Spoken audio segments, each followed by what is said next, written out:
Hello, everyone. Welcome to the jungle.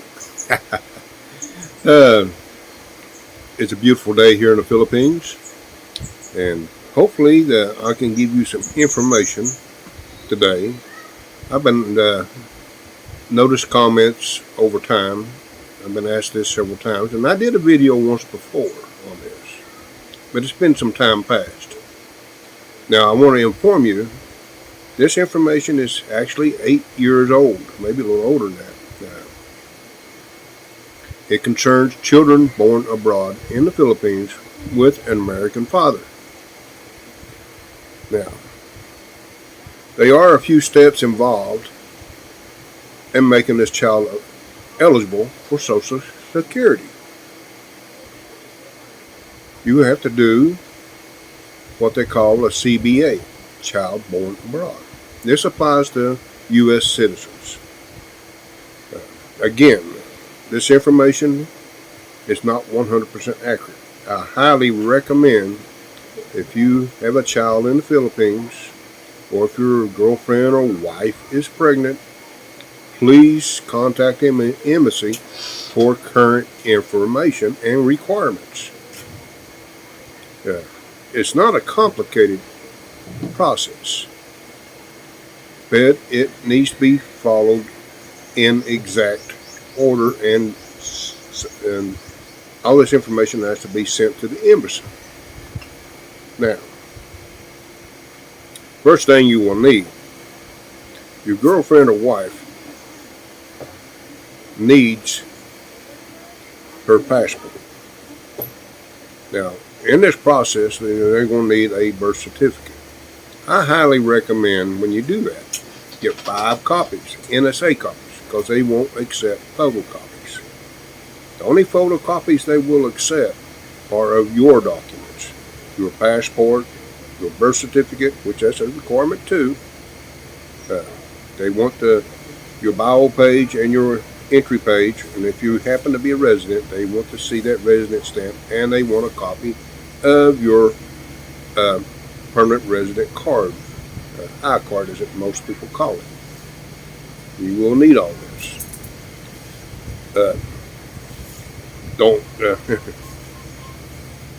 Now, if your current partner, wife or girlfriend, is pregnant, I recommend starting the process now. Getting all those documentations in place, getting her passport and so forth, and make things so much easier. So I didn't know this when I did mine. I waited till my son was born, and it takes time to do all this. Now, if you want to try to get this done as quickly as possible, you need to start while she's pregnant, and make sure you take pictures of you and your girlfriend or wife during this pregnancy. You will need that. In other words, you got to document it. If you don't do this, which this is down my list, they may require you, and probably will require you, to do a DNA. DNA. You got to look over me today. I'm speechless. Which I don't know the cost of it now, but when Berta was born, I was told it was $600. Now, this DNA requires the DNA kit come from the U.S., I don't know exactly where, and it has to be done in the embassy in Manila. It will be done by a qualified nurse and an embassy personnel present. And it will be submitted and sent back to the U.S., and you have to wait on the test. That's what I know at this time. Again, everything I tell you might not be 100% accurate. Now, when the child is born, the born alive certificate at your local place, you have to submit this to the NSA to get a NSA birth certificate. Again, get 5 copies, because over time you will use them. And they're not expensive. So I highly recommend, make sure you do this.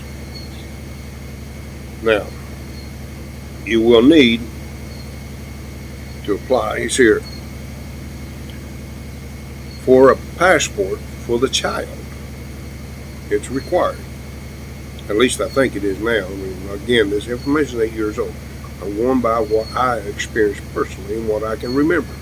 And you know, as old people don't remember very well. But you will have to apply for a passport.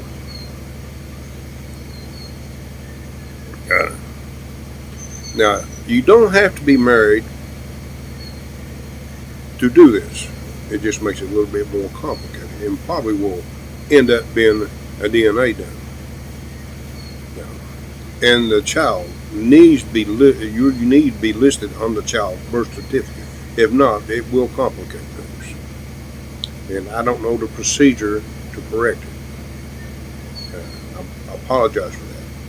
But this will apply to everyone who is on the child's birth certificate. And another thing I need to point out, if you're not living in the Philippines, it may complicate matters also.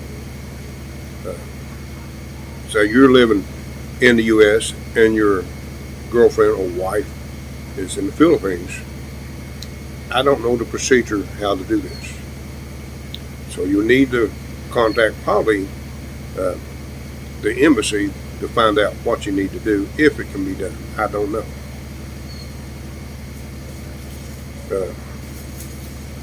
You will be required, I think I already said that.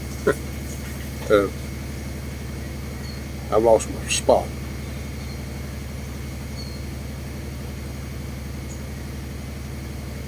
Now, once you get all this stuff together, you do need to contact the embassy, which I already stated, and you will schedule what they call an interview. Now, this interview is pretty tough. Not hard, but it's pretty tough, because if you don't know your wife or girlfriend very well because of the language barrier, it could complicate things. Hopefully that you have a good relationship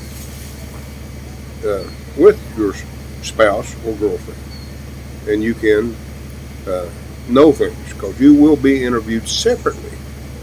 She will be asked questions, and you will be asked questions separate.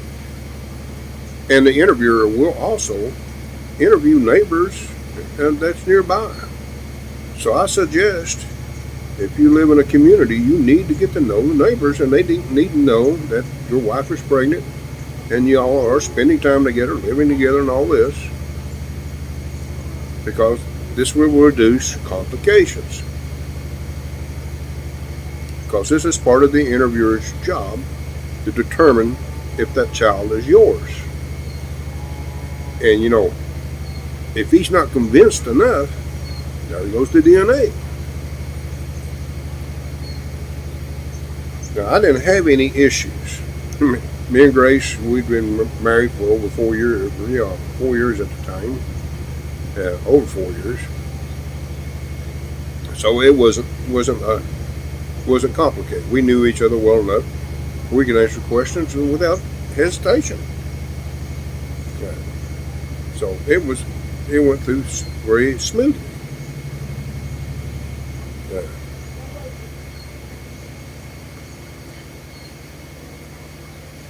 Now, once you do all this, and you submit all these documents to the embassy, the Philippine embassy, U.S. embassy here in the Philippines,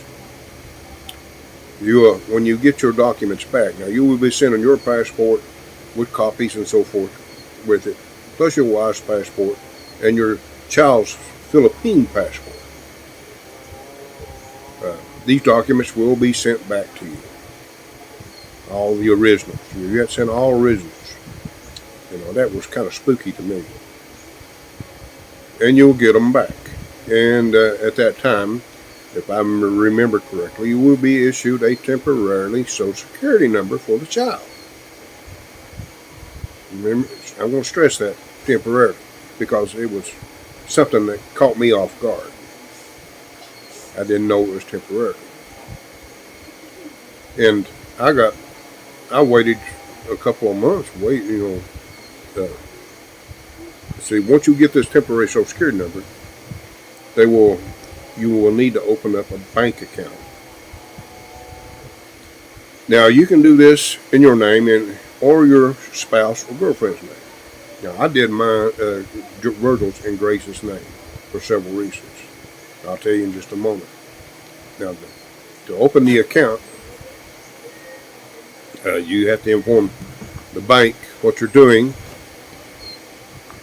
Excuse me. It has to be opened up, and it's got to be specific. It's got to state the name of the account holder for the child. Remember that, for the child. Fortunately, we was already doing business with BPI, and it wasn't complicated, and they knew what we wanted. Now, I know there's some that don't trust their girlfriend or wife, and they want to do it in their name. You can do that. But keep in mind, if something happens to you, take her a long time before she can access that money. And that's taking it from the child. I don't know how complicated that will be, but it will. She cannot touch the account because it's in your name. She has to wait on your death certificate, and that could take months. And it depends.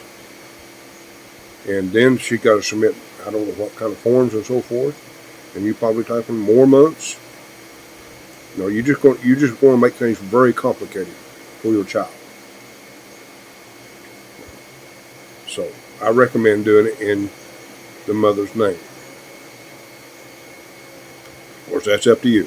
I mean, everybody's got their own opinions on doing things like that. And this information, the bank's information, when you get the account set up, you need to send that to the embassy. And the bank will also do it too. So it's a double hit going to the embassy. And it's a waiting period. Now, what got me on this, which I will talk to you about, I waited and waited, and nothing was happening. Remember when I told you it was submitted with a temporary Social Security number? Well, guess what?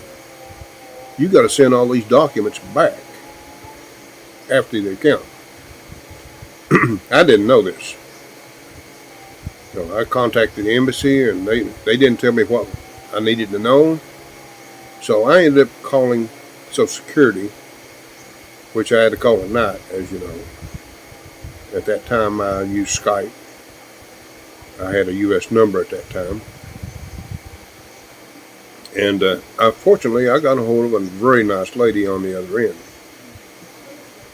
And she pulled up and reviewed my process. And she said, "Sir, have you sent your documents back to the embassy?" I said, "I've got a Social Security number." She said, "Sir, that's temporary. So you'll have to send all your documentation back." Well, here we go again. So I have packaged everything up and sent it to the embassy. Again, I had that period of all these documents going back.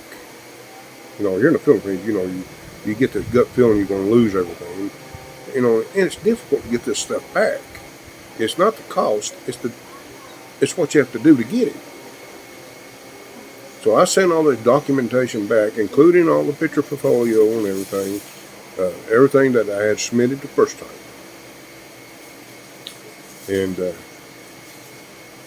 all the stuff was sent back with a permanent Social Security card. And it was it still took a few months before the money was actually put in the account. And some of it was held back. Now, why? Because it was pending at the time of year where it was taxable. And it just so happened, I think it was like November, December, something like that. We finally got the final approval, and so the money was paid during one year, and then started collecting in the next year, and and they held a big tax. I mean, it was a sizable amount of money. Well, I didn't know how to file taxes here in the Philippines, in the U.S., in order to get my money back. So I finally got on an online free tax uh, uh, deal. I could submit a tax. Just submit my tax. And I did that. And I used the account number for direct deposit. Because if you get a check, that's another story. Because I had a friend that done that and got a check. And he went through a long process getting it. But anyway, I got that finally straightened out. So you may run across the same thing once everything's said and done. And I'm trying to go over some things I may have forgotten. But this was enough information, hopefully, to get some of you started getting your child's benefits. It's something you should do if you have a child here and you're on Social Security. Don't withhold it. Don't do that. Please get that child born abroad certificate. It's not that complicated. It's just the hassle of going around getting things in order. And it's not that expensive. So I highly recommend doing it for the child's sake. Now, I've done everything in Grace's name to protect her and my son. I want the best possible. That's the reason I've done everything here. To be honest with you, everything is in Grace's name. But I did that for a purpose, because if I'm tied to it, it's a long process of getting things done when someone dies here. I just like on bank accounts. She's the primary. I'm on a personal account, but I'm not the primary. Grace is the primary. There's a reason for that. Again, if I pass away, it's complicated. The bank, your account is locked. And they need money to eat on, They need things that's necessary. They need to pay the electric bill and stuff like that. So please, if you're going to have children here, when you're married, or if you're just got a living partner, take care of them. Do it correctly. We're a guest here, and these girls are loyal to us and take care of us. And if you have mistrust in your partner, maybe you shouldn't have been a partner to begin with. Grace and I have a unique relationship. I can't say everybody can do the same. Now, you've got to put a lot of effort into it to build that relationship. It's not a bed of roses, as they say. You've got to put an effort into it. I've run across a lot of foreigners with partners, and I feel sorry for some of those partners. It's just so unfair. But anyway, it's enough on that. I'm not going to get on that subject. But hopefully this is enough information to get you started on taking care of your child. And I really appreciate all of my subscribers and everybody takes time out to watch this. So take care, enjoy, and live a good life. Thank you so very much.